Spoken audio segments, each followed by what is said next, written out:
On this week's show, we find out how second formers are adjusting to their new lives at Lawrenceville, talk to the film guys about their work on campus, go inside the tiny house on the Crescent, and catch up with the state champion Girls Varsity Tennis team. Lawrenceville's 10-minute newscast begins right now. From the studios inside the Lawrenceville School's historic Pop Hall, this is L10 with Aidan Duffy.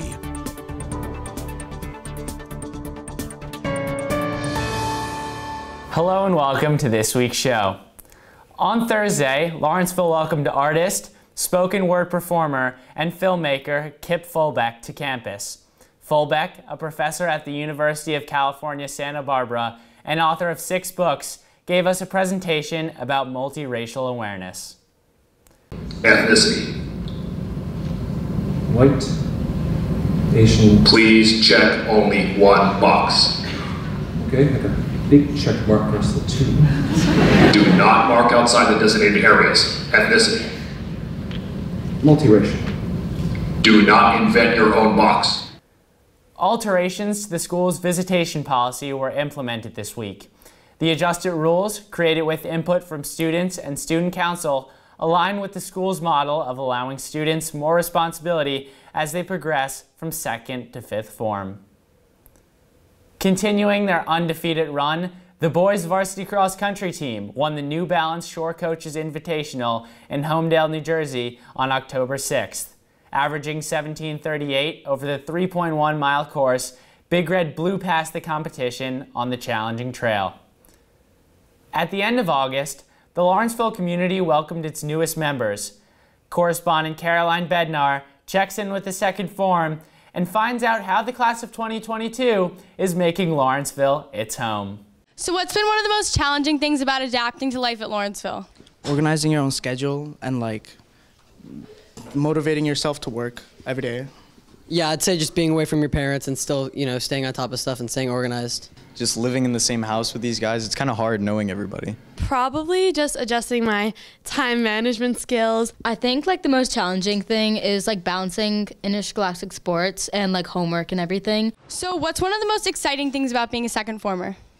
I guess it's new opportunities, you're expanding your horizons. I think just coming in and meeting new people. I think it's cool all living in the same house. And making new friends and having a whole new environment. What resources have you used to just adjust and adapt to Lawrenceville?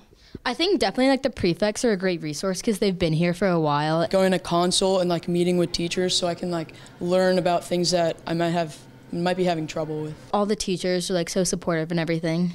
Thank you, Caroline. You might have seen them around campus making a video in collaboration with the admissions office. Visual arts master and L10 faculty advisor Gil Dom went behind the scenes and turned the cameras on the film guys to bring you this report. The method essentially goes that we come up with ideas together, we write it, and then Rob will create a shot list. He has the vision, the different idea about how he wants to make the video happen, and then I come in and make it happen. So we really are a team effort in that respect. He has kind of the crazy ideas that he wants to make happen, and my job is to make sure that we can actually do that. And we try to do things a little bit differently. So this particular video is going to have Steve Murray taking you through the campus in an exciting, fun, different way. He'll be riding his bicycle through parts of some of the hallways, some of the music rooms we were just filming. We've had him on the ice skating rink and now the ropes course. We've had him on a tricycle. So there has been no limit to what Steve Murray is willing to do. And we were told ahead of time that he would be willing to be tossed and thrown out of his comfort zone, and this is the literal interpretation of that. So I'm gonna climb up, I'm gonna film the headmaster, Steve Murray, as he will drop like a human pendulum. So right now I need to tell them that I'm on belay, and I'll be climbing up. All right, climbing. Climb away. Everyone has really put in all the effort that we could ever hope for. They're really enthusiastic about being part of this or helping to make it happen. Steve, have you done this before? Not exactly this.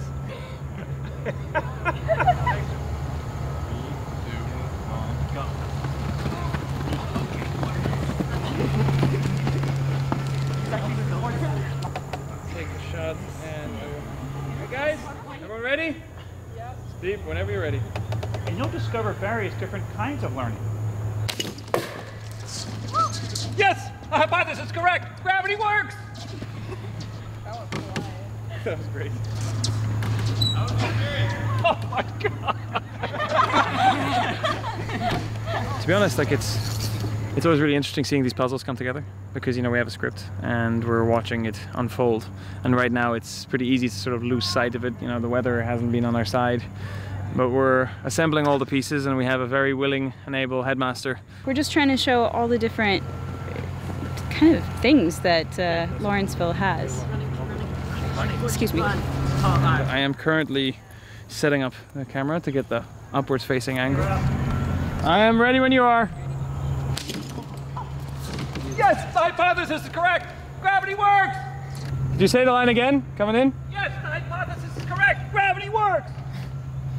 All right, great. It's going really well. It's been a lot of fun. And so far it's been interesting and we're really excited to see what the actual puzzle is going to look like. Laurentians can now experience the tiny house lifestyle right here on the Crescent. L10 takes you to Lawrenceville's tiny house, where simplicity reigns supreme. Hey, welcome to the tiny house. Here's a quick tour. Don't blink. It'll probably be all of 15 seconds.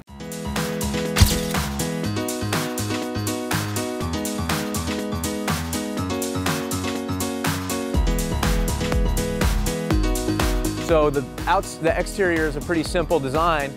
Obviously it's on this trailer. Living in an 8 by 20 domicile is not exactly large. So in here you're going to find that we have a small kitchen set up. Obviously our faucet's not installed yet, but this will be gravity fed water from the roof. We're going to install some cabinetry here for storage. This is ladder access eventually for our loft where our bed will be up here. And over here some kind of built-in couch that can be used both as storage and as an additional sleeping space. So those are kind of details to follow.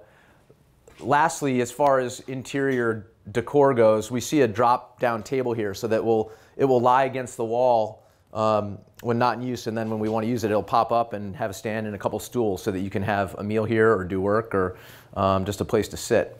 And then if you spin over here, this is our shower, and obviously doors will be put on both of these openings.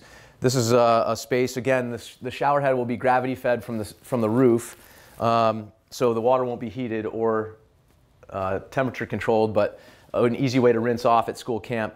And then over here, though our toilet isn't installed yet, will be the bathroom. So it's all pretty straightforward, and it's pretty simple living and pretty small, but many people that have passed through in the last several days have said, oh my God, I'd love to live in this place.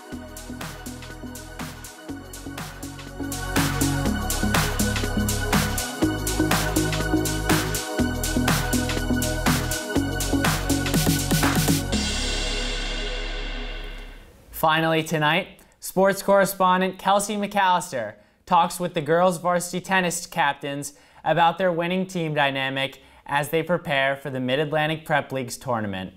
L10's executive news director, Hait, is part of the championship team. How has your season been going so far? Our season's been going really well. We've had a lot of really strong wins, especially we had states the other day where we all played girls from Pingree, and it was a tough match. We came out winning 3-2, so very close there, and we all had a really great time. How did your preparation aid in your success in states? We've been working a lot on our physical fitness this year as a team. Been putting an emphasis on running and staying in shape and endurance, which really came in use during our states matches, which were really long. And also just working on the basics, making sure we have crisp and clean volleys, good ground strokes, and great serves. And how has the team dynamic been this year? The team dynamic's been really great.